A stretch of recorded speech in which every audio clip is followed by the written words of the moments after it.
Hello guys, welcome to my YouTube channel. In today's video I'll be taking you to the process of shoemaking. Firstly, we have our pattern.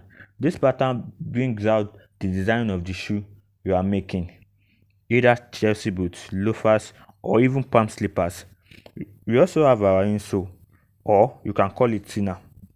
We also have what we call backstay. This backstay is used for shoes like monk strap and brogues or any shoes that requires it.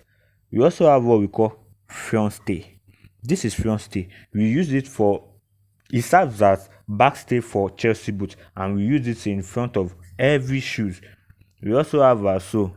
This one is called weightless sole. As you can see, it has no shape, but we later added weight to it to bring out a boot sole, a boot shape. We also have our chemical sole, which we apply only chemical gum to it. We also have rubber sole or gum sole. We also have cup sole, which we use gum for it. Thank you for staying tuned to today's video. Please do well to subscribe to our YouTube channel.